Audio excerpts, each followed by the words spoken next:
The reveal of one Isaiah Bradley in episode 2 of The Falcon and the Winter Soldier got everyone talking. Who is this man and what is his story? More importantly, why does his story seem so tragic? To understand who Isaiah Bradley is and why it's such a big deal that he's officially part of MCU canon, you have to go back to the super soldier program known as Weapon Plus and its subsequent cover-up. This is the story of Black Captain America. Isaiah Bradley first appeared in 2003 in a limited 7-issue series called Truth, Red, White, and Black. The story, almost from the very beginning, does not shy away from addressing social issues. At the end of issue 1, we're shown a young Isaiah Bradley kissing his pregnant wife named Faith goodbye as he enlists in the United States military during World War II.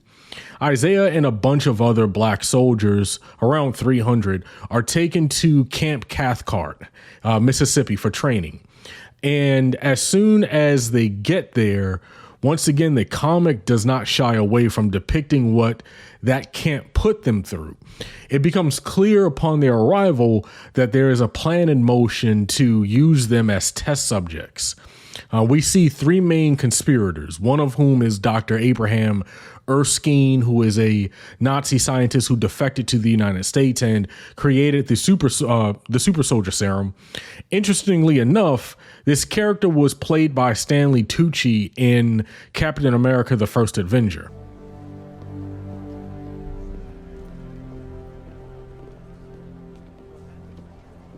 So, you want to go overseas? Kill some Nazis. Excuse me? Dr. Abraham Erskine. I represent the Strategic Scientific Reserve. Steve Rogers. In the MCU depiction of Dr. Erskine, he's presented as a brave scientist who did the right thing in defecting, which allowed the military to create Captain America from Steve Rogers. Well, in issue 2 of Truth, Red, White, and Black, we see Dr. Erskine saying he wanted to experiment on Black soldiers because they needed to test their methods on, quote, inferior people, end quote. That's what it said in the comic. This implies that the super soldier serum was tested and perfected on Black soldiers before it was given to Steve Rogers. By issue 3, we see some of these soldiers dying from experiments, actually. Even those that survived were turned into these monstrosities and their families were lied to and told that they were dead. But they were actually being used almost like a secret small army abroad to fight in World War II. The Falcon and the Winter Soldier changed it up a bit, but that's what they meant when they showed this clip. One of the ones that Hydra feared the most, like Steve.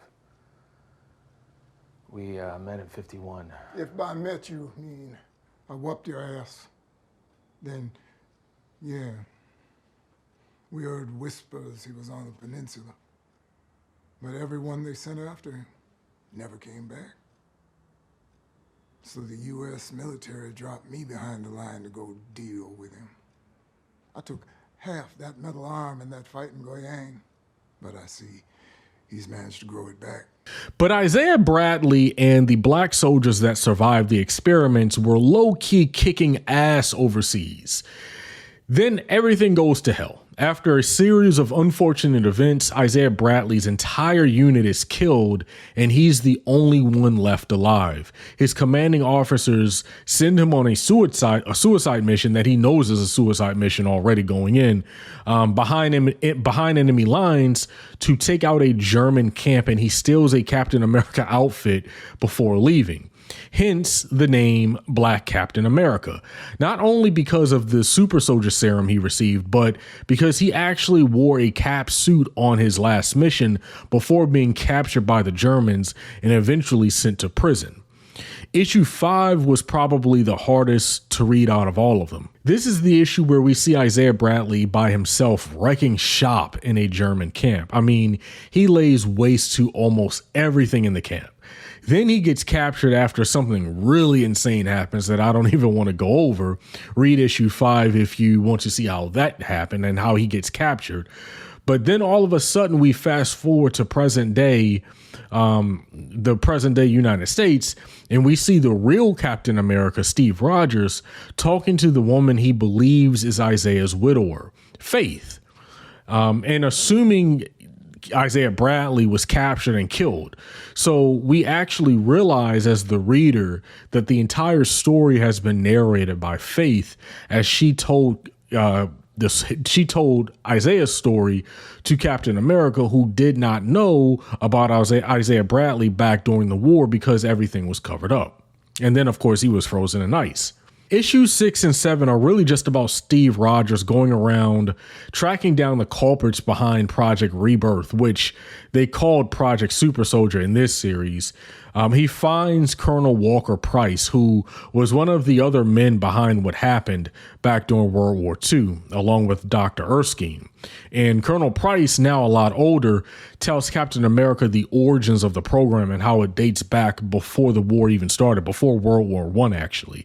The whole idea was that America and Germany both had a super soldier program that had the same origin. So the American scientists and the German scientists were actually working together before the war broke out.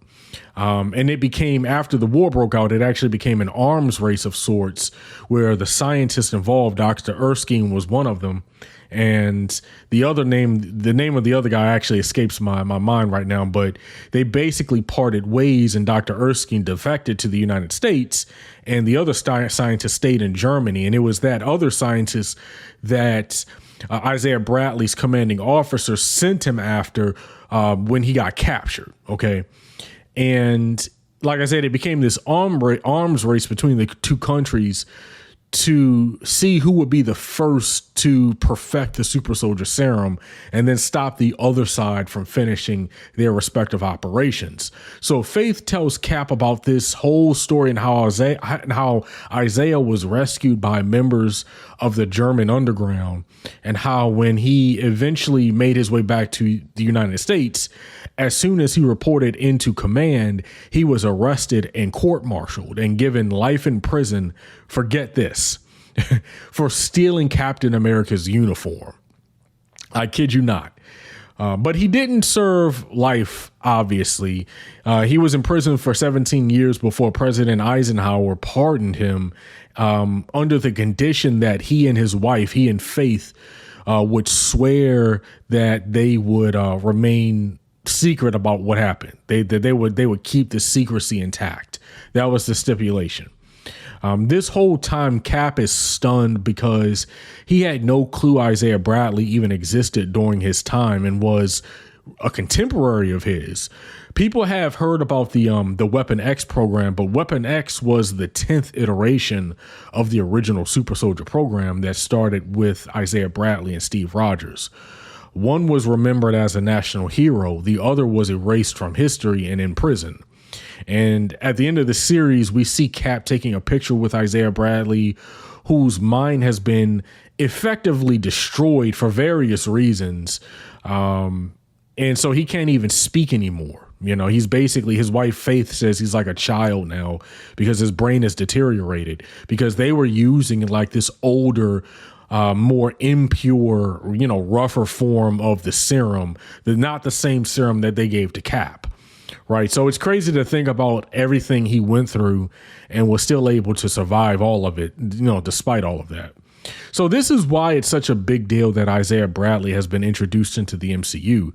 His story is basically a story about how black soldiers were experimented on during World War II and used as guinea pigs to test an imperfect version of the super soldier serum that would eventually be given to Steve Rogers, more perfected. Right now, there was something of a controversy when the series came out around, who came first exactly. Was it Steve Rogers that came first, or was it Isaiah Bradley that came first? Because honestly, the comic is very vague about this detail. There's one little clip or one little page where they show one of Isaiah Bradley's soldiers reading a Captain America comic and complaining about how it seems like they were telling their exploits, but giving the credit to Captain America almost. And But it didn't really go anywhere after that. So it's hard to say who came first. The way I see it, both Steve Rogers and Isaiah Bradley are Weapon 1. Okay, they're the first successful super soldiers of the same generation. And that's pretty significant. That's a pretty significant reveal, if you ask me. This shows that Marvel is going there with MCU TV. Now that we're seeing characters like the Falcon and the Winter Soldier getting their due, you're seeing entire characters get introduced that I don't think ever would have been introduced without the TV shows. The longer format and ability to focus on a few key characters provides so much flexibility in terms of the story itself. Now, there are some differences between Isaiah in the comics and Isaiah in the MCU, at least, from what we've been given so far. For instance, in the MCU, Isaiah says he whooped the Winter Soldier during the Korean War before spending 30 years in jail, not 17, as it says in the comics. And the Korean War was from 1950 to 1953, so only a handful of years after World War II. But in the comics, Isaiah was already in prison by the Korean War, by the time of the Korean War. So it seems the MCU has implied that Isaiah, the MCU version of him at least, was still being used by the government for a while after World War II ended. And assuming he went to jail right after the war was over, that would mean he got out sometime around 1983. But one last thing, a lot of people are talking about how the reveal of Isaiah Bradley is a sign that Disney is setting up the Young Avengers. We briefly see what looks like Isaiah's grandson, Elijah Bradley, who's known as Patriot in the comics, helping his grandfather. So Kate Bishop, who has also been confirmed for the Hawkeye series, is also a Young Avenger, and we've already been introduced to Wiccan and Speed in WandaVision. I don't think we've seen the last of them, by the way. I think the end credit scene for the last episode of WandaVision implies that.